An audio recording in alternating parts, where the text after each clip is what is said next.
En la situación actual de pandemia y de coronavirus, estamos en una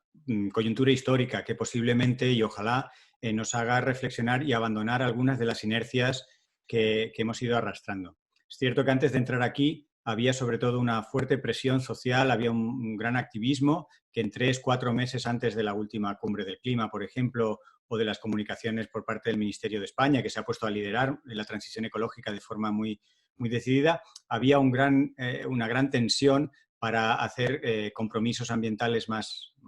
decididos. Esto ha entrado en una especie de cuarentena metafórica cuando hemos entrado en el confinamiento. Pero precisamente este confinamiento nos ha hecho a muchos reflexionar sobre las conexiones que hay entre nuestra salud, la salud de los ecosistemas, el cambio climático. Hay una conexión entre muchos de los impactos que estamos recibiendo económicos, sociales o sanitarios y nuestra relación con el medio ambiente. Quiero creer, y cada vez parece que hay más piezas de evidencia que indican que la sociedad está madurando rápidamente hacia una situación en la que entienden que era insostenible la trayectoria que llevábamos y que no solo algunos sectores más comprometidos o más informados o más inspirados por las razones que sean, que lideraban ese necesario cambio social. Yo creo que ahora hay más consenso en que el cambio hay que hacerlo y hay que hacerlo profundo, no vale una cosa cosmética. Pero es verdad que la tentación de volver a las cosas como estaban está ahí. El miedo al rebote lo tenemos y está fundado en la propia trayectoria histórica después de las últimas crisis. Es muy natural, muy humano y muy frecuente en la historia de la humanidad el volver a lo que conoces después de un evento traumático o una crisis. Esperemos que no volvamos del todo y creo que hay ingredientes para pensar que no volveremos del todo.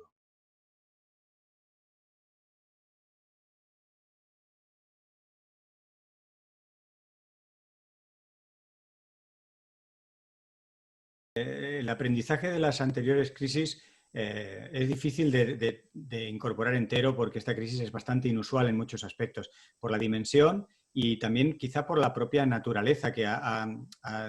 golpeado tan directamente en nuestra propia salud. Esto no es tan frecuente, las últimas crisis han sido más de tipo social, económico, político. Esta tiene una dimensión tan fuerte en lo íntimo, en lo médico, en la salud de las personas, que eso lo hace bastante diferente, pero quizá ese ingrediente de novedad lo que puede hacer es estar más sensibles a lo que podemos aprender de los eventos, de las crisis anteriores. En las crisis anteriores resulta muy evidente un análisis estadístico objetivo, sin emociones y sin sentimientos, que salimos de las crisis un poco como los toros del burladero. Salimos como un poco desesperados, intentando recuperar el tiempo perdido. En esta crisis creo que las heridas personales, las heridas sociales nos hacen salir con menos brío, espero, en el buen sentido. No me alegro de las heridas, pero sí creo que saldremos un poco más reflexivos y frenando un poco y sobre todo transformando esa sensación de tiempo perdido. En las anteriores crisis tenían esa dimensión económica que nos acuciaba a todos y parecía que había que volver a construir casas, volver a emitir CO2, volver a activar esa economía rápidamente, que era lo que se había congelado. Pero en esta crisis estamos viendo que hay ingredientes nuevos, porque lo que se ha visto muy en compromiso es nuestra propia salud. Que las causas tienen una conexión con la economía, que las causas de esa crisis también tienen una conexión directa con el medio ambiente, las estamos entendiendo, pero al tener esa conexión directa con la salud, yo espero y creo que va a ocurrir que en esta crisis vamos a ir siendo capaces todos de anteponer la salud a la economía. Lo que hemos aprendido de las otras crisis es que saliendo como los toros de los burladeros, volvemos a caer en bastantes de los mismos problemas a los 5, 8 o 10 años después. Incluso el ejemplo de las pandemias. Sabemos que cada X años ocurre una epidemia, una zoonosis, no llegan a tener las dimensiones de la actual, pero la Organización Mundial de la Salud ya venía avisando de que iban a aumentar en frecuencia las pandemias. Entonces, si realmente no hacemos un cambio significativo, si no nos alejamos a los patrones de las anteriores crisis y de cómo hemos salido, pues vamos a tropezar otra vez. Será una pandemia combinada con crisis social, económica, todo junto. Así que creo que hay que poner un poco patas arriba el sistema, en el buen sentido, como cuando uno hace limpieza en casa y dice no me caben ya todos los trastos, hay que organizar, hay que ver lo que funciona, lo que no funciona, con un criterio mucho más amplio y sobre todo con el propósito de no caer exactamente en los mismos errores. Y uno de los errores clásicos de todas las salidas de las crisis es salir de estampida sin reflexionar qué nos trajo allí.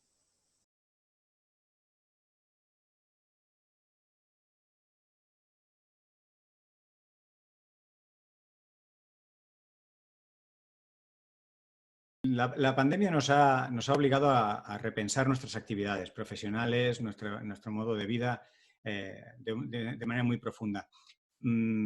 Cuando reflexionamos en la dimensión ambiental de nuestras actividades profesionales,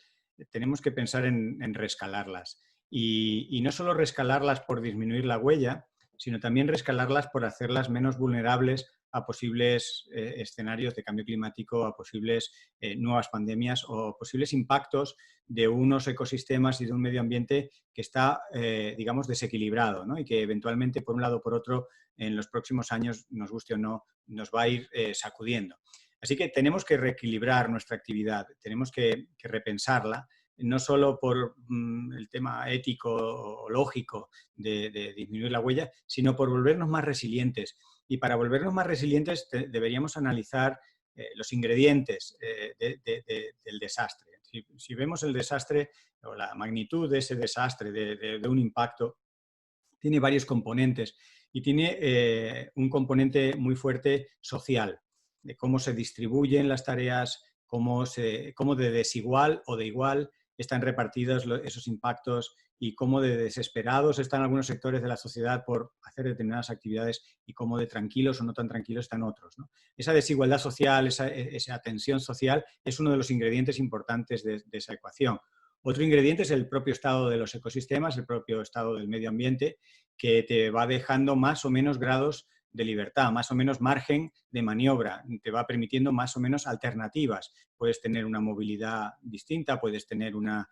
emisión de gases con efecto invernadero distinto, menor o mayor, puedes tener una injerencia mayor en los procesos naturales, puedes tener una mayor o menor explotación de los recursos, una intensividad de las actividades mayor o menor, dependiendo del estado tal cual de la naturaleza. Ese es otro ingrediente importante de esa ecuación. Y luego otro ingrediente que es como un arma explosiva, es un arma muy potente, es la globalización. La globalización, por analogía, me recuerda a la energía nuclear. Y cuando los científicos la pusieron a disposición de la humanidad, algunos echaron la mano a la cabeza diciendo, Dios mío, lo que le hemos dado a la humanidad. Es un arma tremendamente potente que se puede usar para el bien o para el mal y tenemos algunas bombas y tenemos algunas otras cosas que quizá no sean tan destructivas. En cualquier caso, tiene una potencia tremenda. La globalización tiene una potencia tremenda. Los lados buenos los conocemos, Internet, la transmisión de información, la conexión de actividades de un lado al otro del planeta para bien, para construir, para colaborar, para hacer actividades impensables de otra manera, pero tiene, en el caso, por ejemplo, de pandemias, o en el caso de amplificación de desastres o de impactos ambientales, es un arma muy potente. Entonces, la gestión de la globalización, el entender la potencia de la globalización, el aprender a usarla en nuestro beneficio y atenuar un poco los riesgos de la globalización, junto con el gestionar esos otros dos ingredientes, el gestionar bien ese medio ambiente que nos rodea y que somos arte y parte, y el gestionar las tensiones sociales que acaban haciendo, por ejemplo, que países como Chile no puedan tener su cumbre del clima porque hay una situación social muy inestable, pero el ejemplo de Chile es uno más. El año pasado veíamos en las noticias un montón de países con fuertes tensiones sociales que imposibilitan o dificultan muchas actividades profesionales, personales, etcétera. Esa tensión social es otra cuestión a gestionar y a analizar. Es una especie de ecuación que no se sabe muy bien qué suma y qué multiplica, pero todo aporta a que el desastre, el impacto que nosotros percibimos, sea a través de una catástrofe climática o de un evento climático extremo, o bien sea a través de una pandemia, o bien sea a través de la crisis del petróleo, o bien sea, estos son pequeñas manifestaciones y el que esas manifestaciones tengan mayor o menor impacto depende en buena medida cómo nosotros gestionemos al menos esos tres grandes grupos de variables, ¿no? Los sociales, los ambientales y la globalización y esa macroeconomía que nos lleva realmente al nudo gordiano de la humanidad, que es la gobernanza. Tenemos una potente crisis de gobernanza y esa gobernanza no sabemos cómo resolverla y estamos cayendo en la tentación muy humana también y a lo largo de la historia de hacer una gobernanza cada vez más local, de mirarnos cada vez más el ombligo, y son problemas globales donde nuestro ombligo es solamente uno de los otros 7.800 millones de ombligos y hay que coordinarlos. Y esa gobernanza ya estamos viendo que está fallando porque está siendo amenazada por problemas difíciles, por problemas para los que no tenemos una respuesta y tenemos que comprendernos a nosotros mismos, mirándonos al espejo, que es natural, es comprensible que nuestra gobernanza fracase, que la democracia sea imperfecta y que nos asuste un poco la incertidumbre de cómo vamos a gestionar. El nudo gordiano final es la gobernanza, pero antes de la gobernanza tenemos que enfocar los ingredientes de este desastre, de los eventuales desastres que podrán acecharnos por desgracia.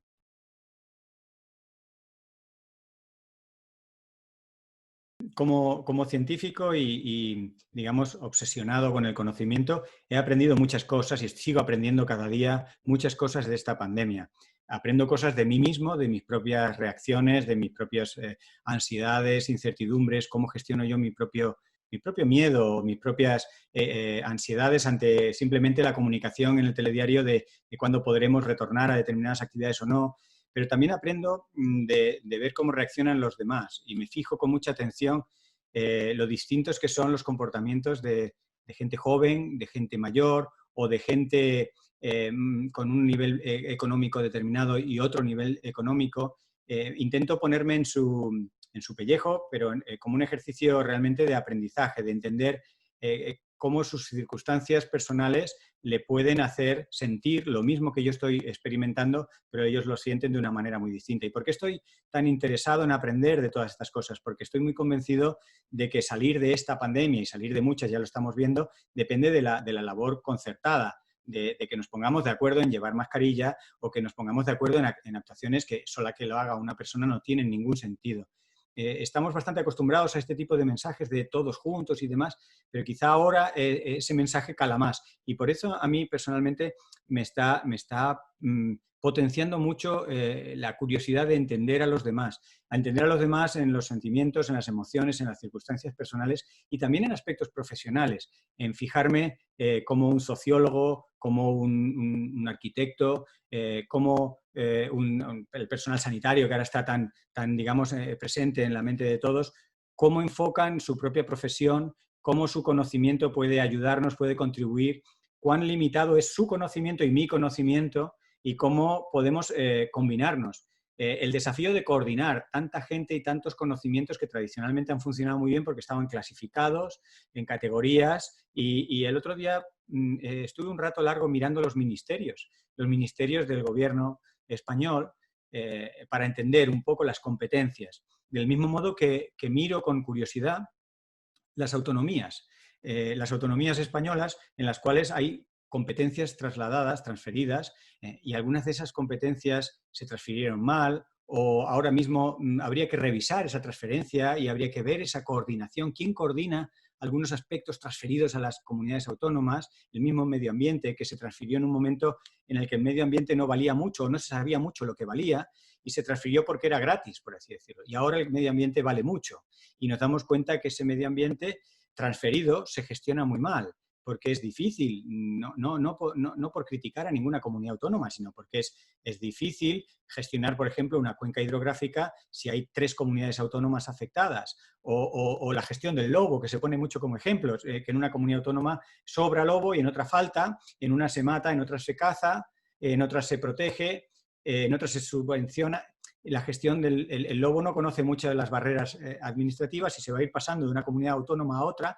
transfiriendo parte de los problemas y no resolviendo parte de las soluciones. Esto me ha hecho reflexionar mucho sobre el modelo de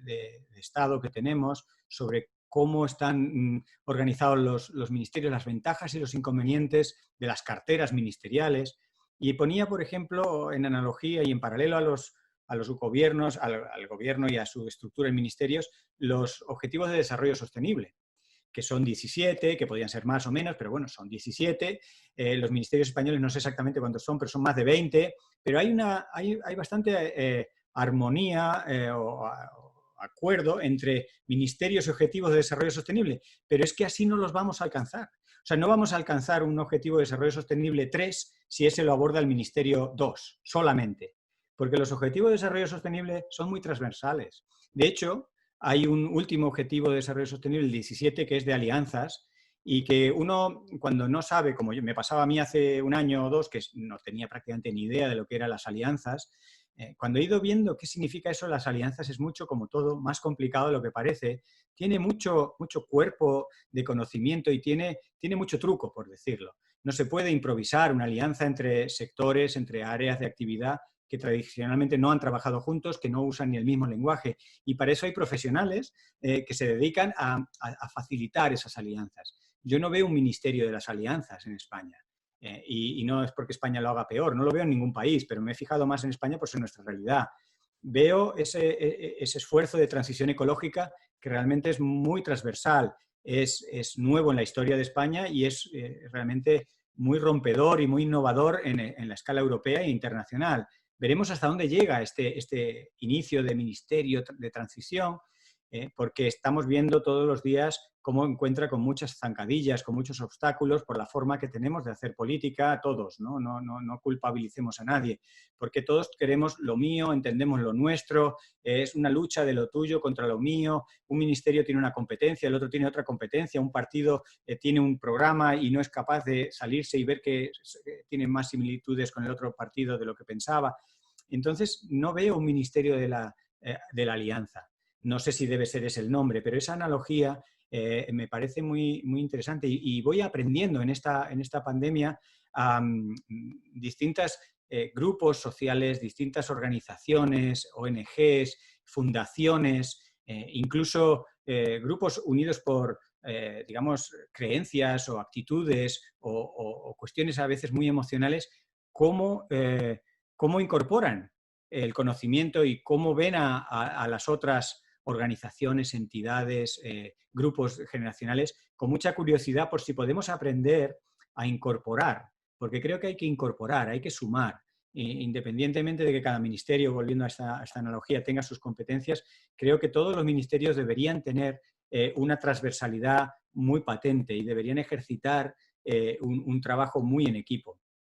¿Cómo se hace eso? No lo sé. Estamos viendo el ejemplo también, me viene del fútbol o de un deporte de equipo, ¿no? Y vemos como porque tengamos uno o dos deportistas fuera de serie, ese equipo puede no conseguir ganar la liga o no hacer bien su deporte. Y eso es lo que no termina de funcionar. Y si luego nos vamos al Congreso de Diputados y vemos cómo son las sesiones parlamentarias, la verdad es que me da mucha pena. Creo que es muy desilusionante y creo que muchos españoles, no porque España lo haga particularmente mal, sino porque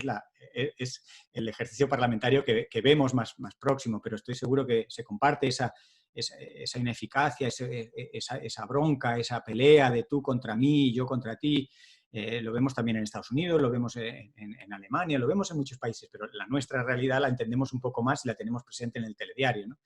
Y no sé bien cómo cambiar eso y estoy intentando aprender de vías alternativas e intentando ver cómo podríamos transferir esos otros modos que los veo más reconciliantes, o no sé cómo es la palabra adecuada, pero que permiten más la reconciliación de posturas diferentes, cómo podríamos transferir eso, por ejemplo, al ejercicio parlamentario y a la toma de decisiones a una escala grande, porque es a esa escala donde se pueden hacer grandes decisiones económicas o de cambios de estrategia de inversión de recursos humanos y logísticos y económicos, pero no estamos ahí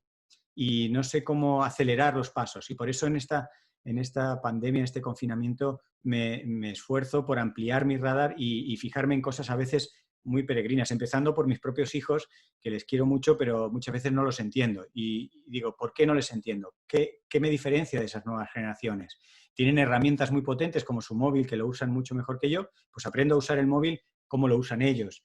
Pero me pueden enseñar más cosas y quiero aprender más cosas de mis hijos, que ahora paso en el confinamiento muchas horas, muchas más de las que pasaba habitualmente, y de alguna manera a través del ordenador y de las pantallas de televisión intento fijarme en cómo resuelven problemas pues, sectores de la agricultura ecológica o incluso agrupaciones humanistas, ¿no?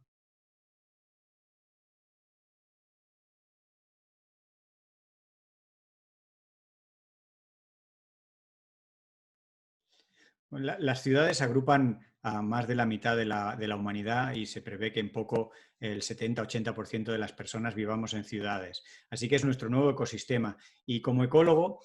comprendo la complejidad que tiene este nuevo ecosistema, pero como soy ecólogo tampoco domino ni conozco todas las características, digamos, de funcionamiento, de logística, de infraestructura que están implicadas en algo tan complejo como una ciudad. Para mí la mirada desde mi ámbito de la ecología es la de un ecosistema y creo que a ese ecosistema le tenemos que dotar de algunas nuevas propiedades que se han ido deteriorando. Por ejemplo, tenemos que dotarle de mayor conectividad. Es paradójico que en este mundo de las conexiones, de la globalización, las ciudades se quedan desconectadas de la matriz del territorio. Empieza a haber un diálogo muy separado entre lo que es el medio rural y el medio urbano, cuando creo que eso hay que reconectarlo por la salud de los ciudadanos, estrictamente de aquellos que viven en ciudades, y en realidad por la salud de la naturaleza y del medio ambiente en su conjunto, porque esa matriz sin los ciudadanos y esos ciudadanos sin la matriz del territorio no terminan de funcionar bien. Hay iniciativas, hay ideas, hay conceptos como la infraestructura verde que intentan avanzar o hacer propuestas concretas de cómo conectar las ciudades a través de corredores, a través de poner en valor espacios con un determinado nivel de conservación de la naturaleza que no estén tan lejos, en rescatar aspectos dentro de la propia ciudad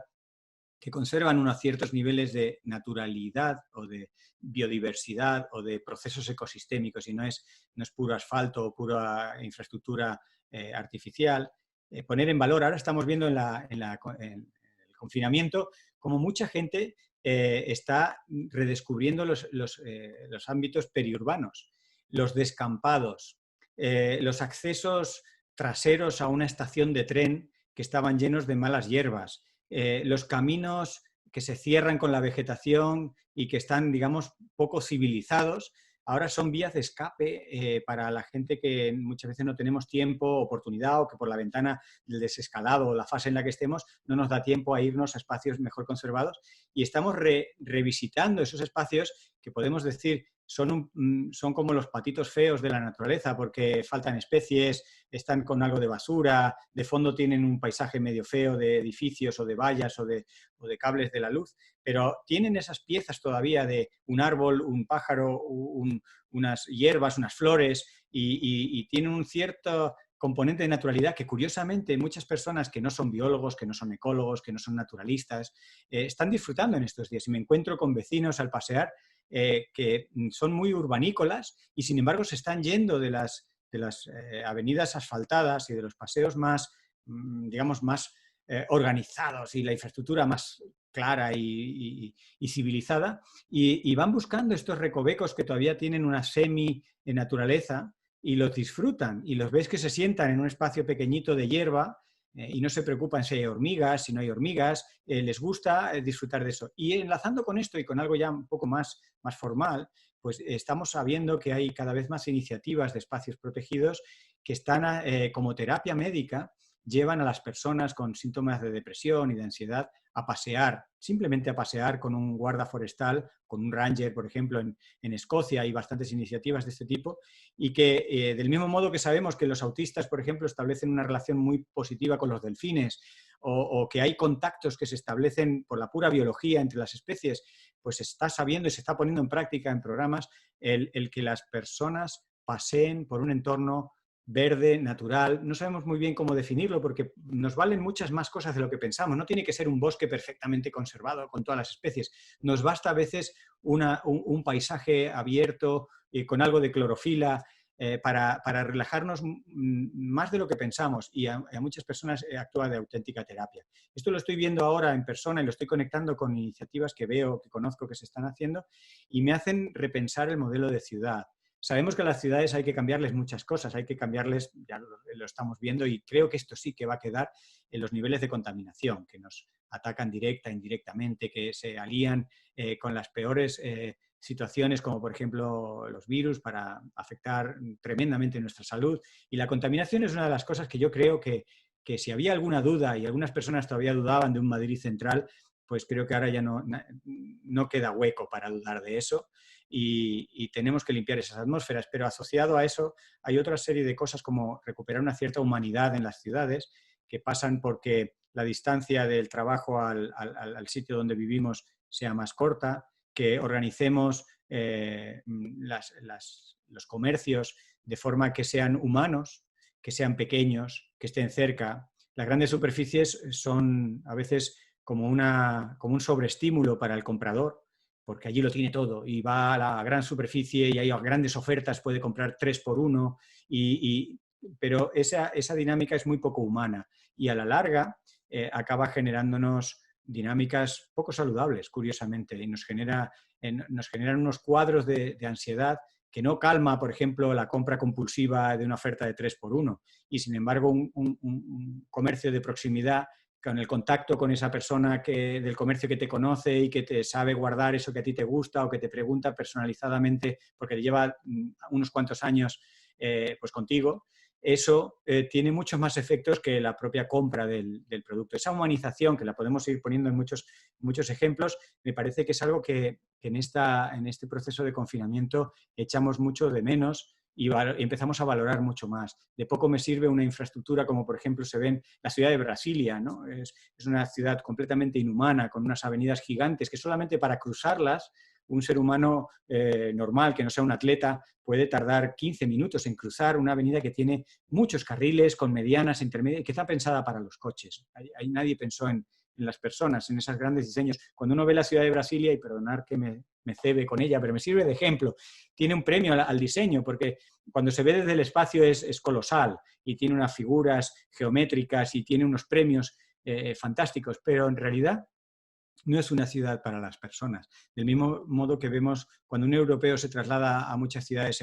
norteamericanas, encuentra que allí falta algo. Y de las cosas que faltan es pensar en que te pueda gustar ir a la tienda caminando. Muchas veces te para la policía preguntando, ¿va todo bien? Y tú dices, sí, sí, y dice, porque es la primera vez que ven a una persona caminar entre un punto A y el punto B, que eso se hace siempre tradicionalmente en coche.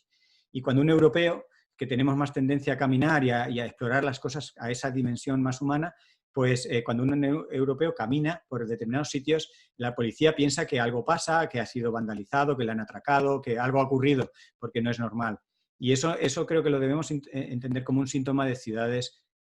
no humanas, que tarde o temprano acaban generando problemas de coexistencia, de convivencia, de conocer al que vive al lado y, por supuesto, van asociadas con una huella ambiental bastante grande. Yo creo que si humanizamos la ciudad en muchas de sus dimensiones, vamos a salir ganando en cuestiones más intangibles, probablemente no tan tangibles como el Producto Interior Bruto o el desarrollo puramente económico, pero en cuestiones de bienestar humano en el sentido más amplio.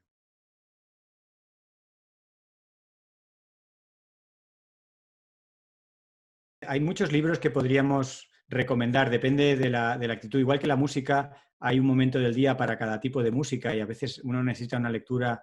sosegada o a veces necesita una lectura desafiante o a veces una lectura erudita. No siempre uno puede estar leyendo libros cargados de información. A mí hay un libro que ahora mismo me viene mucho a la mente, que es Colapso, de Jared Diamond.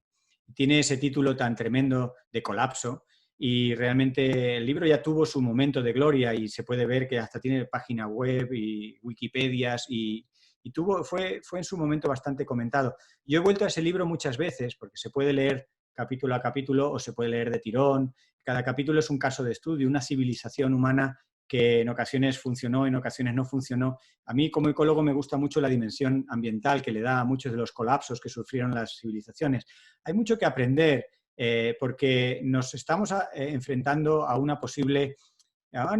crisis de dimensiones tremendas. Y a veces mirar lo que le ha ocurrido a la humanidad en otros momentos, a otras sociedades, a otras civilizaciones, puede ser no solo un acto de erudición, de cultura, de aprender historia y también algo de naturaleza por la dimensión ambiental de esos colapsos, sino también un acto que te puede llevar a la reflexión. Yo invito a que te leas un capítulo, el que quieras, te haya llamado la atención, y que luego pares un rato y mires las analogías con la situación en la que estamos actualmente con la pandemia. Es un libro que quizá admite esa reflexión, ese diálogo, ¿no? Lees y piensas inspirado por ese relato de una determinada civilización que colapsó o no llegó a colapsar tanto y cuáles son las razones por las que ocurrió lo uno o lo otro.